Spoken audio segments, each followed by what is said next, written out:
Hey guys, Ellie here, and I hope that you are all doing well.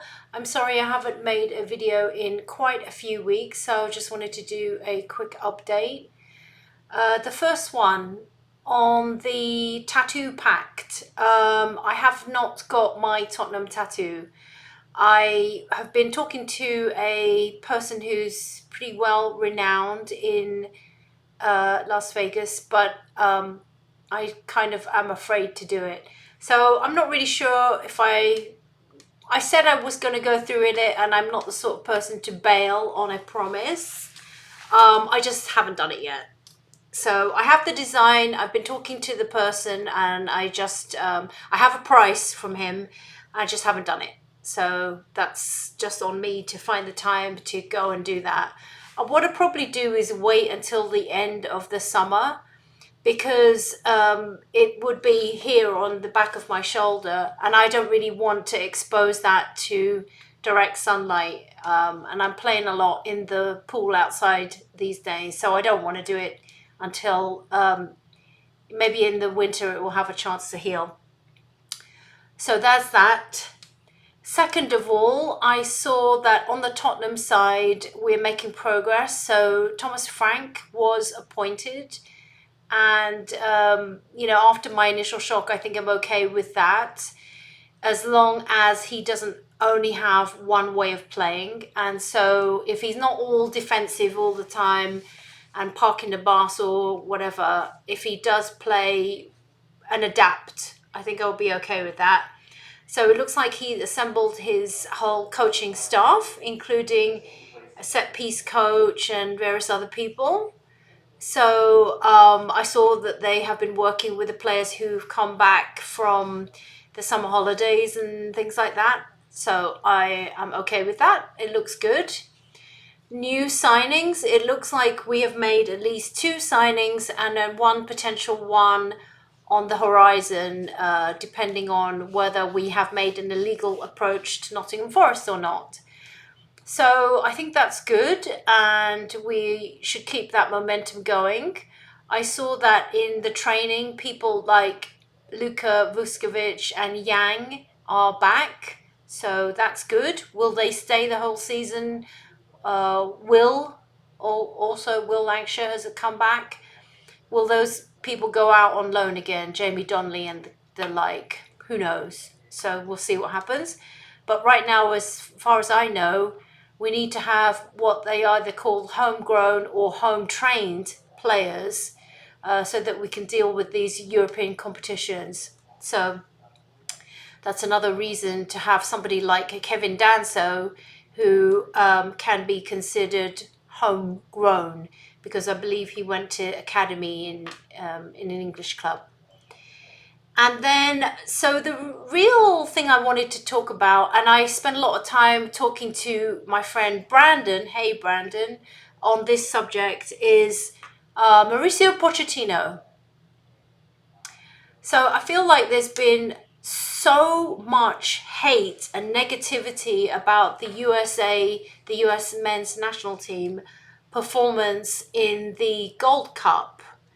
And I don't know what everybody wanted. I think I've been watching how when he was first brought on board, everybody was so delighted with him, and the foreign journos were delighted because they're like, oh, he can speak the press conference in Spanish now and all that sort of stuff. And this Gold Cup has been a cup where lesser players, a B or slash C team level players, have been playing. So for whatever reason, Christian Pulisic, who's supposed to be the best player, decided he didn't want to take part. And for no good reason, he just said, oh, I need a break. So he needs a psychological break or a mental break or whatever. But we don't really know what he's doing. And if he's really injured, yeah, maybe I think you could let him go. But it sends a bad message, I feel. And so Pochettino is left with recruiting from whoever is left, and they're definitely not good players. So I think they did what they could. They got to a final and they didn't win.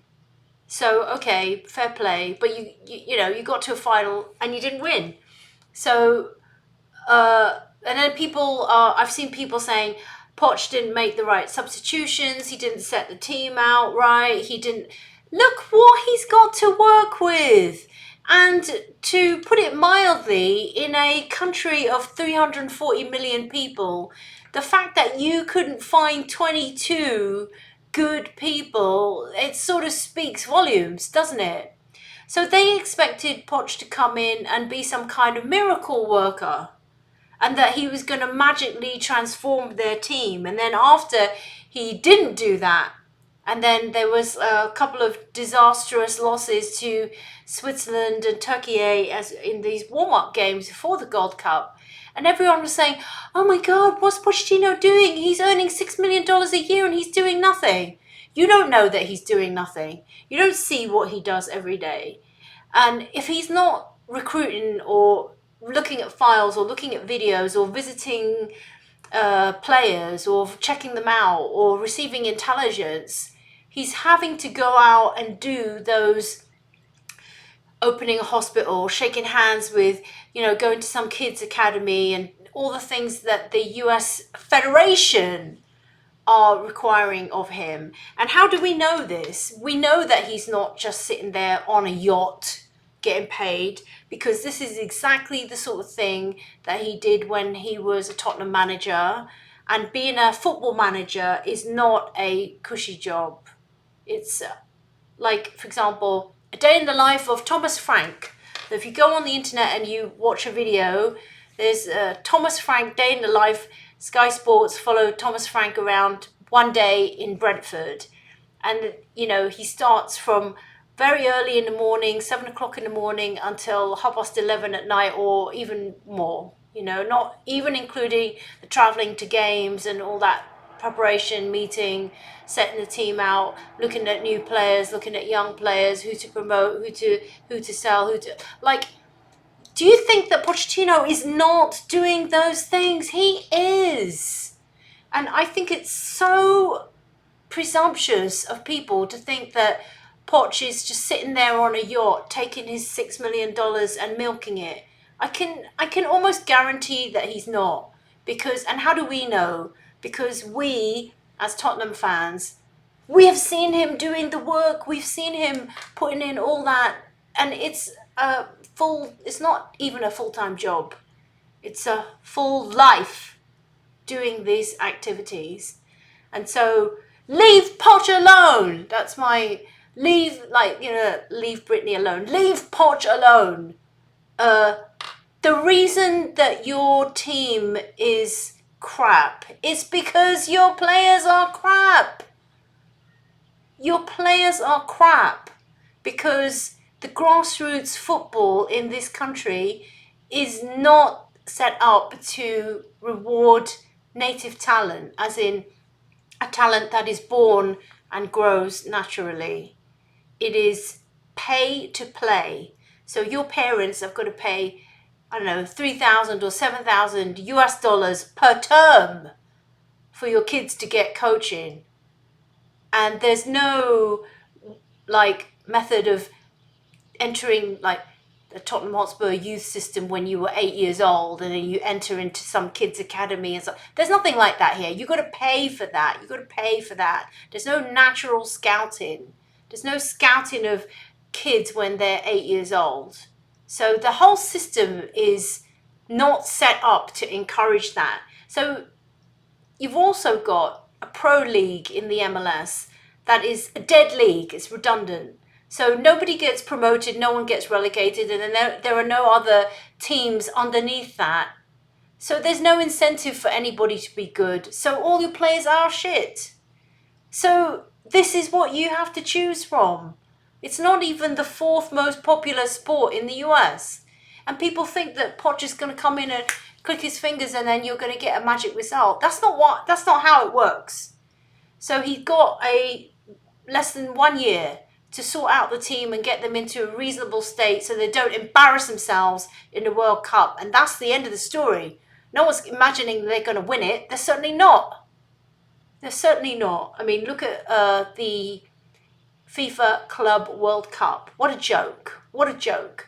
But what it showed you is that every single one of those MLS teams were humiliated, in my view. So he's got what he's got to work with. On the subject of the FIFA Club World Cup, Paris Saint-Germain, oh my God, they've beat everybody, haven't they? They've defeated everyone. Inter Milan, what a drubbing. Bayern Munich, Real Madrid, crushing them. So they're probably going to crush Chelsea too. And then if that's good or bad news for Tottenham, I think it's bad news for Tottenham because we play them in the Super Cup. And so I don't think that we have really got a chance against them. But who knows? Maybe they will put out their B team. I doubt it. So for me, the next football match that I'm going to is Tottenham versus Bayern Munich. I will be in Munich from the 6th of August and then leaving on the 9th. And I think the match against Bayern Munich is the 7th. So, well, it's just a nice friendly game with nothing at stake. So don't hurt our players, please.